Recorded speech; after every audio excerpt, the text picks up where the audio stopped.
রাজকুমারীর স্বপ্ন পূরণ হচ্ছে এটা ভেবে আমার যে কি ভালো লাগছে। কিন্তু এই অধিকার অর্জনের জন্য তাকে কিন্তু অনেক যুদ্ধ করতে হয়েছে, অনেক বাধার সম্মুখীন হতে হয়েছে। আর এখন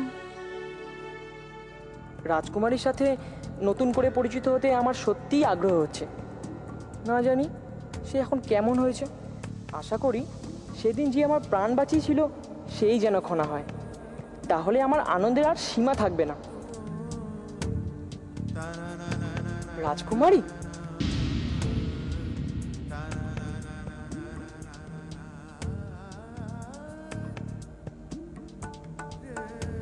মিহির, তুমি কি করে বুঝলে খনা এখানে এসে দাঁড়িয়েছে? আমরা তো কেউ। যা ভেবেছিলাম, যা চেয়েছিলাম, তাই সত্যি হলো। যা ভেবেছিলাম, যা চেয়েছিলাম মানে? তুমি কি ভেবেছিলে, কি চেয়েছিলে মিহি? সে এক মজার ব্যাপার বাবা।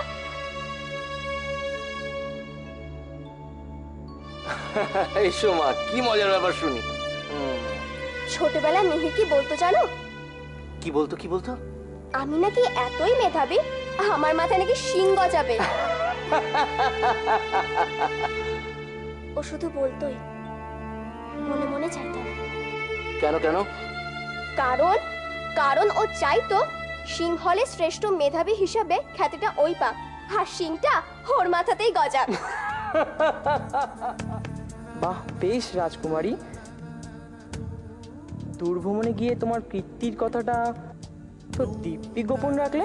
বাহ।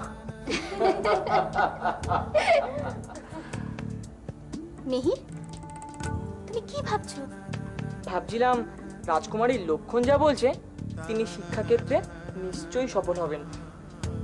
কি জানি, আমার তো খুব চিন্তা হচ্ছে। অত চিন্তা করো না খনা, সব ভালোই হবে। আর তাছাড়া তুমি তো যথেষ্ট সাহসী। তুমি তলোয়ার। মিহির, বেশি কথা বললে কি হয় জানো তো? মাথায় শিং গজায়। তাই বেশি বকবক না করে চলো আমরা দুজনে বরং পুরো প্রাসাদটা ঘুরে আসি। এই ক বছরে কত কিছু নতুন হয়েছে জানো? চলো। চলো। আমার খুব ভয় করছে সমৃদ্ধি। কেন রাজিমা? খনা কাল আশ্রমে চলে যাবে। খনার চলে যাওয়ার আগে যদি ওর যাত্রা পণ্ড করে দেওয়ার জন্য বা ওকে মানসিকভাবে বিপর্যস্ত করার জন্য ত্রিজটারা নতুন কোনো সমস্যা সৃষ্টি করে, কি হবে তাহলে সমৃদ্ধি? সত্যি রাজিমা, এ তো বড় চিন্তার কথা। রাজবৌদিরা নিশ্চয়ই চুপ করে বসে নেই। সমৃদ্ধি, এত কষ্ট করে খনা শিক্ষার অধিকার অর্জন করলো, তারপর ওর সমস্ত স্বপ্ন এভাবে ভেঙে চুরমার হয়ে যাবে? না না রাজিমা, এ আমি প্রাণ থাকতে কিছুতেই হতে দেব না। কিছু একটা করতেই হবে।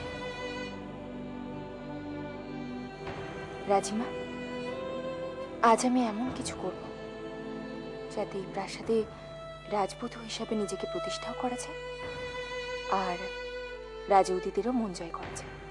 মানে? মানে আজ আমি এমন খেলা খেলব যাতে খনা আর আমার প্রতি যাদের মনে বিশ্বাস আছে তাদের আসল স্বরূপ প্রকাশ হয়ে পড়বে, আর খনার আশ্রম যাত্রার পথও মসৃণ হবে। জয়ম কিছু একটা ব্যবস্থা নিশ্চয়ই করবে। করলেই মঙ্গল। তোমরা এখানে কি করছো? আচ্ছা মিহির, তুমি মন ভরে রাজকুমারীর সাথে কথা বলেছো তো? বলেছি।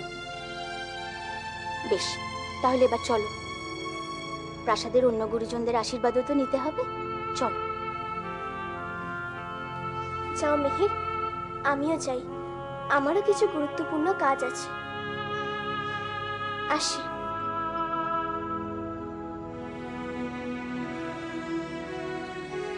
চলো মিহির, আর দেরি করা কিন্তু উচিত হবে না। চলো। চলো।